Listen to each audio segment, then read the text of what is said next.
So today I will be giving a speech on how to create a more inclusive world. So before we begin, let's first delve into what it means to have an inclusive world. An inclusive world is a world where every person possesses the same rights and is free from all forms of discrimination, be it in terms of race, religion, gender, or physical and mental disabilities. Inclusion is the key to creating a more equal society where everybody gets the same opportunity to better their lives and to utilize their talents and skills to beneficially contribute to society. While great strides have been taken globally to promote inclusion, such as the enactment of the Civil Rights Act in the United States in 1964, as well as the end of apartheid in South Africa in 1990, it is a sad reality that discrimination is still a prevalent issue in many parts of the world. For example, in Iran and Afghanistan, where there are strict religious laws that heavily degrade the rights of women, or an example more closer to home, Article 153 of the Federal Constitution of Malaysia. Therefore, I believe that more should be done in order to promote inclusion with the ultimate goal of creating a completely inclusive world. So, the most common form of discrimination today is that of race and religion. And this can stem from a multitude of social factors, one of which is the lack of understanding towards foreign cultures and faiths. Therefore, I believe that the general populace should be educated on this matter.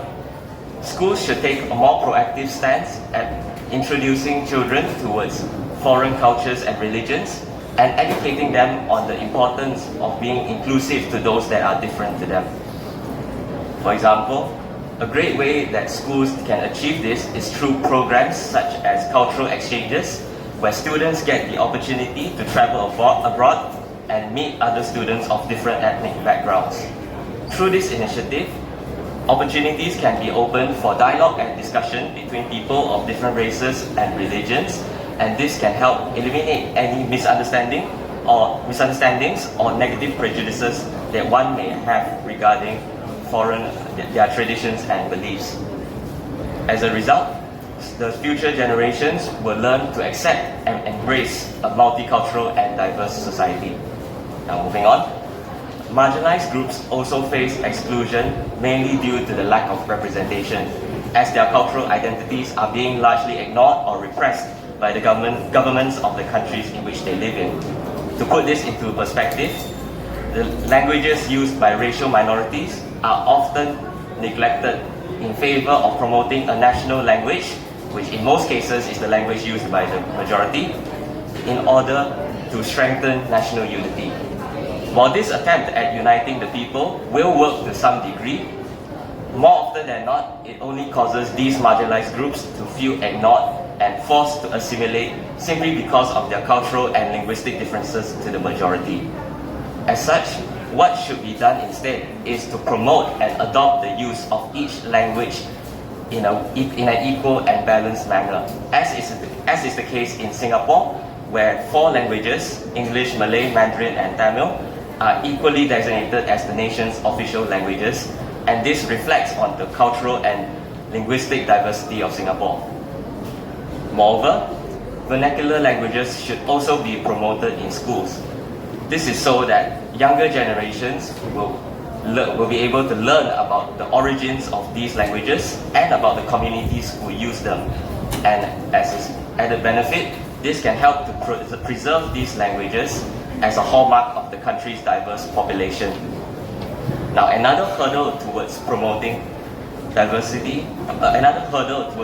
inclusion is the lack of opportunity for access towards public services such as education and healthcare. And this issue is especially prevalent among the disabled, as their disabilities make it difficult for them to access and utilize these public services. As such, the accessibility of these public services should be promoted through various methods. Schools and universities should provide disabled-friendly infrastructure, such as wheelchair ramps and elevators for those with mobility issues, as well as specially designed classes to cater for visually impaired and hearing impaired students, as well as for students who are mentally challenged. On top of that, supportive welfare policies should also be introduced in order to assist the disabled. For example, subsidies should be introduced on medical equipment that are used by the disabled, such as walking sticks, wheelchairs, prosthetics, hearing aids, and many more. These equipment are often costly, and therefore these subsidies will greatly benefit the disabled community, as it will reduce their financial burden when purchasing these equipment. In conclusion, a lot more still needs to be done in order to promote inclusion globally. However, this effort is worth it in order to create a more equal society where everyone can utilize their skills and talents so that we can improve together as human beings. So that is all for my speech. Thank you very much.